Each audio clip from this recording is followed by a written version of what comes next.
Assalamualaikum warahmatullahi wabarakatuh. Perkenalkan, nama saya Madarestu Putri dari Prodi Manajemen Semester 3.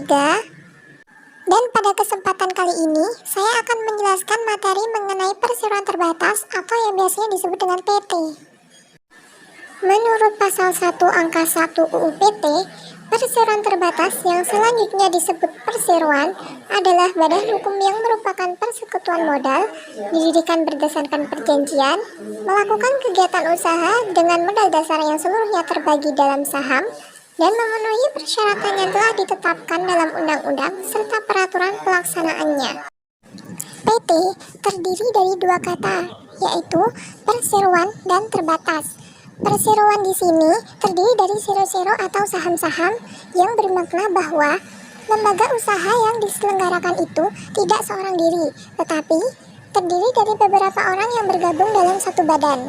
Sedangkan terbatas di sini menunjukkan bahwa adanya batas tanggung jawab seorang pemegang saham, dalam arti tanggung jawab tersebut tidak lebih dari kekayaan yang ia miliki dalam badan hukum tersebut. PT merupakan subjek hukum artifisial, di mana persero lahir sebagai badan hukum dan tercipta melalui proses hukum. Oleh sebab itu, persero disebut sebagai makhluk berbadan hukum. Dalam UU PT pasal 1 angka 2 menyebutkan bahwa ada 3 organ perseroan, yaitu RUPS atau Rapat Umum Pemegang Saham, yang kedua adalah direksi, dan yang ketiga adalah Dewan Komisaris. RUPS atau Rapat Umum Pemegang Saham merupakan organ perseroan yang mempunyai wewenang yang tidak diberikan kepada Dewan Komisaris atau direksi dalam batas yang ditentukan dalam undang-undang dan anggaran dasar. RUPS tahunan diselenggarakan paling lambat 6 bulan setelah tahun buku berakhir, sedangkan RUPS lainnya diadakan setiap waktu berdasarkan kepentingan dan kebutuhan perseroan. RUPS sendiri berperan sebagai mekanisme utama untuk melindungi dan melaksanakan hak-hak pemegang saham. Sebagai organ perusahaan, RUPS memegang kekuasaan tertinggi dalam perseroan, serta memiliki segala wewenang yang tidak diserahkan kepada Dewan Komisaris dan Direksi.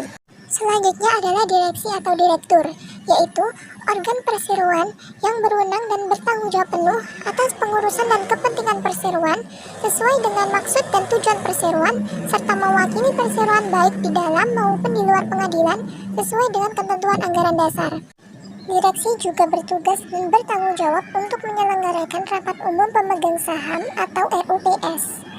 Dan organ perseroan yang terakhir adalah Dewan Komisaris, yaitu organ perseroan yang bertugas melakukan pengawasan secara umum dan khusus sesuai dengan anggaran dasar, serta memberi nasihat kepada direksi. Apa sih perbedaan direksi dan komisaris? Jadi, perbedaan direksi dan komisaris bisa kita lihat melalui tugasnya, yaitu direksi bertugas mengambil keputusan serta mengontrol operasional perusahaan, sedangkan komisaris bertugas sebagai pengawas dan penasehat untuk berlangsungnya suatu perusahaan. Di Indonesia, berdasarkan UU PT, modal perseroan dapat dibagi menjadi 3 macam, yakni modal dasar, modal yang ditetapkan, dan modal yang disetor. Modal dasar merupakan jumlah modal yang disebut dalam anggaran dasar. Pada pasal 32 ayat 1 UU PT menyebutkan bahwa modal dasar minimal sebesar 50 juta rupiah. Kedua adalah modal disetorkan, yaitu modal yang telah disanggupi oleh para pendiri atau pemegang saham untuk dibayarkan ke dalam kas perseroan. Paling sedikitnya 25% dari modal dasar perseroan. Yang ketiga adalah modal yang disetor. Modal yang disetor adalah modal perseroan yang berupa sejumlah uang tunai atau dalam bentuk lain yang diserahkan pendiri kepada kas perseroan pada saat perseroan didirikan. Adapun syarat-syarat yang harus dipenuhi dalam pendirian PT, yang pertama adalah didirikan oleh 2 orang atau lebih, didirikan berdasarkan akta yang otentik, dan yang ketiga adalah adanya modal dasar, yaitu sebesar 50 juta rupiah. Adapun langkah-langkah yang harus dipenuhi dalam pendirian PT, yang pertama adalah pembuatan akte pendirian oleh notaris. Akte pendirian tersebut merupakan perjanjian yang dibuat secara otentik yang memuat anggaran dasar perseroan sesuai dengan ketentuan UU PT. Langkah yang kedua kedua adalah pengesahan oleh Menteri. Akta pendirian perseroan yang dibuat oleh notaris dimohonkan secara tertulis pengesahannya oleh Menteri Menkumham. Pengesahan tersebut penting karena status badan hukum perseroan diperoleh setelah akta pendirian disahkan oleh Menteri. Dan PT sebagai salah satu pelaku ekonomi harus mematuhi legalitas institusional dan legalitas operasional. Bila legalitas institusional terpenuhi, maka persyaratan dan prosedur pendirian usaha sudah terpenuhi dan diikuti perolehan dan pengesahan izin dari Menteri Menkumham. Langkah yang ketiga adalah pendaftaran perseroan. Menurut pasal 29 ayat 1 UU PT, pendaftaran perseroan diselenggarakan oleh Menteri. Direksi perseroan wajib mendaftarkan dalam daftar perusahaan akte pendirian beserta surat pengesahan Menteri. Pendaftaran wajib dilakukan dalam waktu paling lambat 60 hari setelah pengesahan atau persetujuan yang diberikan. Menkumham akan memeriksa antara lain: pertama, nama dan tempat kedudukan perseroan. Kedua, maksud dan tujuan serta kegiatan usaha perseroan. Ketiga, jangka waktu berdiri perseroan. Keempat adalah besarnya jumlah modal dasar, modal ditempatkan, dan modal disetor.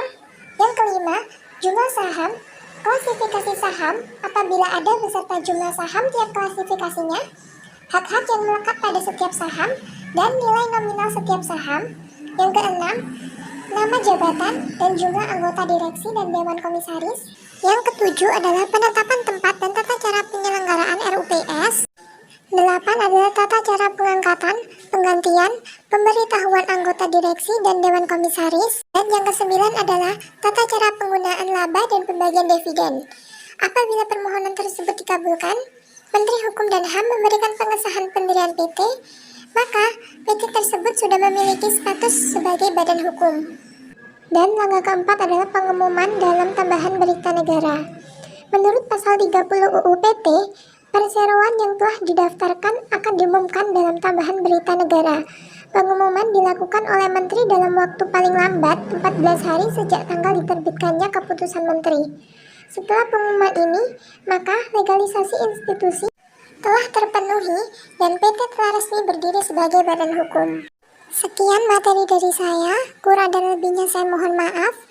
Semoga bermanfaat dan terima kasih. Wassalamualaikum warahmatullahi wabarakatuh.